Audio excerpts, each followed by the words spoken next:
សូមជូនរឿងកំណើតសត្វមុខកាលដើមឡើយព្រះឥសូរជាអ្នកបង្កើតលោកមានបង្កើតទាំងសត្វសពគ្រប់យ៉ាងនៅលើផែនដីជាដើមគឺទ្រង់បានបង្កើតទាំងសត្វមូសមុនគេបង្អស់សម័យនោះសត្វមូសមានមាឌធំជាងសត្វថ្មាទៅទៀតហើយវាតែងហើរគ្រប់ទិសទីឥតឈប់ឈរស្វែងរកស៊ីមនុស្សលោកជាអាហារបើមនុស្សណាដែលត្រូវជាចំណីមូសឃើញនៅសល់តែឆ្អឹងគ្មានសាច់ឈាមឡើយមនុស្សម្នាមហាជនមានសេចក្តីតក់ស្លុតក្រៃលែងតែគ្មាននរណាម្នាក់រកមធ្យោបាយការពារសត្វមូសបានឡើយក៏ដាក់វេនគ្នាឲ្យមូសស៊ីជារៀងរាល់យប់ចាប់តាំងពីថ្ងៃនោះមកជនដែលដឹងខ្លួនថាជាវេនរបស់ខ្លួនជិតមកដល់ហើយក៏យំសោកបោកខ្លួនប្រាណឥតឈប់គប់ជួនពេលនោះមានកូនក្រមុំសេដ្ឋីម្នាក់ប្រកបដោយបញ្ញាវិវ័យនាងអាណិតអាសូរអ្នកស្រុកដែលដាក់វេនគ្នាទៅឲ្យមូសស៊ីក្រៃពេកនាងគិតក្នុងចិត្តថាបើអញមិនជួយរកមធ្យោបាយស្រោចស្រង់មនុស្សទាំងអស់ដោយឥតរើសមុខទេអ្នកទាំងនោះប្រកាសជាគេចពីចំណីមូសមិនបានឡើយហើយតទៅទៀតប្រកាសជាគ្មានមនុស្សទៀតទេកាលបើបានគិតឃើញយ៉ាងនេះនាងកញ្ញាក៏ចូលទៅជួបម្ដាយហើយនិយាយថាអ្នកម៉ែខ្ញុំចង់ទៅឲ្យមូសស៊ីជាមួយនឹងជនឯទៀតដែរឪពុកម្ដាយជាសេដ្ឋីកាលបើឮកូនក្រមុំនិយាយស្នើសុំដូច្នេះក៏កើតទុក្ខជាខ្លាំងគាត់ឆ្លើយមកកាន់កូនវិញថាហេតុម្ដេចបានជាកូនឯងនិយាយភ្លឺឆ្កួតដូច្នេះ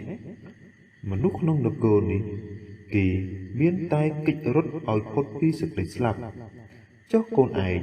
ដេចក៏ល្ងើពោតថ្ងាសបែរជាចង់ងាប់ទៅវិញទោះបី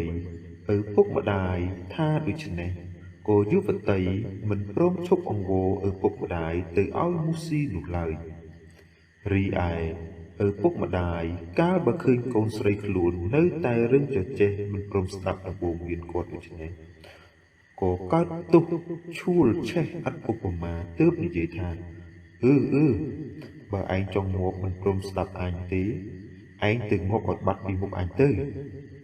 នាងកញ្ញាឮឪពុកម្ដាយនិយាយដូច្នេះក៏ពោពេញទៅដោយសេចក្តីសប្បាយរីករាយក្រៃលែងហើយដើរសំដៅទៅកន្លែងដែលមនុស្សត្រូវទៅឲ្យមូសស៊ីនាងបានទៅជួបនឹងអ្នកស្រុកដែលត្រូវវេនទៅឲ្យមូសស៊ីហើយនិយាយថាបើអ្នករាល់គ្នាចង់គេចឲ្យផុតពីសេចក្តីស្លាប់ចូលអ្នកធ្វើតាមខ្ញុំនឹងបង្គាប់ឲ្យធ្វើនោះអ្នកប្រកាសជាគេចរួចពីសេចក្តីស្លាប់ពុំខានគឺអ្នកទាំងអស់គ្នាត្រូវប្រមូលស្លឹកឈើងាប់ស្ងួតឲ្យបានច្រើនយកមកទីនេះហើយកាលបើសត្វមូសហើរមកជិតយើងត្រូវដុតភ្លើងឲ្យឆេះអុយផ្សែងនៅជុំវិញយើងហើយយើងមកបួលគ្នានៅក្នុងវងកណ្ដាលភ្លើងនោះធ្វើដូច្នេះសត្វមូសមិនហ៊ានហើរមកឆ្លងផ្សែងភ្លើងមកស៊ីយើងបានទេមនុស្សទាំងឡាយយល់នៅបំណងនាងកញ្ញាហើយក៏ព្រមធ្វើតាមនាងទាំងអស់លុះវេលាយប់ពួកសត្វមូសក៏មកដល់តាមទម្លាប់ដើម្បីមកស៊ីមនុស្សនៅពេលនោះពួកអ្នកស្រុកក៏ចាប់ផ្ដើមដុតភ្លើងឆេះសន្ធោសន្ធើឡើងមិនឲ្យរលត់តាមបង្គាប់ពុតត្រីសេដ្ឋីសត្វមូសឃើញដូច្នេះពុំហ៊ានហើរឆ្លងកាត់ផ្សែងភ្លើងទៅខាងមនុស្សស៊ីឡើយហើយ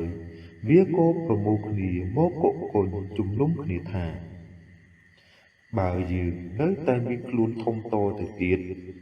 នោះយើងប្រកាសជាខាងមនុស្សស៊ីពុំបានទេពីព្រោះកាលណាគេដុតភ្លើងឲ្យឆេះឡើងដូច្នេះយើងពុំអាចចូលទៅជិតគេបានឡើយអាស្រ័យហេតុនេះយើងចូលទៅជួបព្រះឥសូរដែលជាអ្នកបង្កើតជាងមក សូមឲ្យព្រះអង្គធ្វើខ្លួនយើងឲ្យទៅជាតូចតូចវិញប្រយោជន៍យើង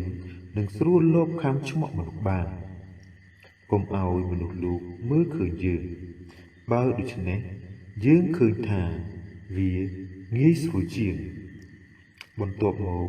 ពួកមូសក៏មូលមតិគ្នាប្រមូលគ្នាទៅកាន់ឋានសួគ៌គោរពវន្ទាព្រះឥសូរ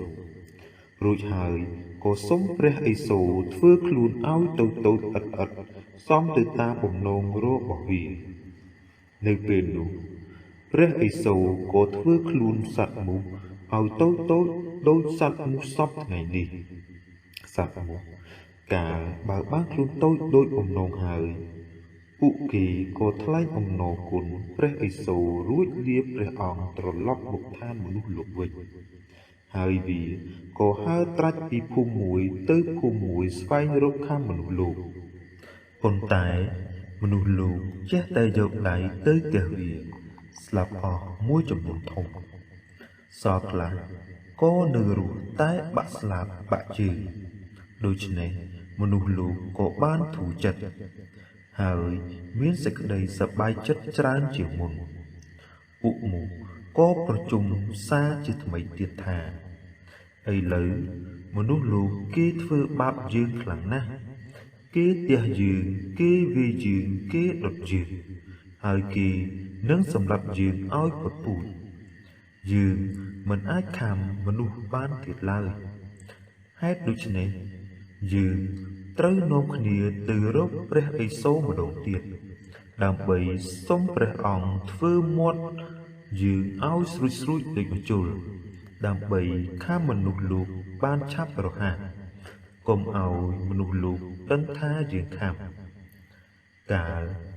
បើពួកមូសប្រមូលជំនុំបានមូលមតិគ្នាជាឯកច្ឆន្ទទើបមូសបបួលគ្នាហើរទៅកាន់ឋានសួគ៌លុះទៅដល់ក្រោយពីគំនាប់គប់គួរព្រះឥសូរហើយពួកមូសក៏ទូលសុំព្រះឥសូរឲ្យធ្វើមាត់របស់ខ្លួនឲ្យតូចដើម្បីងាយស្រួលខាងមនុស្សលោកព្រះឥសូរក៏ទ្រង់ឆ្លើយតបមកវិញថាណែមូសមាត់ដែលយើងបានធ្វើឲ្យឯងនេះវាស្រួចល្មមណាស់ទៅហើយប៉ុន្តែបើអ្នកចង់ខាំមនុស្សលោកឲ្យបានឆាប់រហ័សហើយមុតទៀតនោះចូលអ្នកទៅរកប្រណុំមួយម្នាក់ដើម្បីជួយសំពងពីលើថែមទៀតទៅប៉ុន្តែអ្នកចូលដឹងថាមនុស្សលោកគេមានប្រណុំនេះស្រេចហើយចូលអ្នកត្រឡប់ទៅវិញចុះពួកមូសក៏ហើរមកឋានមនុស្សលោកវិញហើយវាហើរត្រាច់រកខាំមនុស្សលោកទាំងយប់ទាំងថ្ងៃនៅគ្រប់ចន្លោះគៀនកោះគ្រប់នគរដោយយកស្លាបធ្វើជាអន្លូងក្បាលស្វាហើយវាវាមនុស្សលោកដោយហើរខាំយ៉ាងរហ័សបំផុត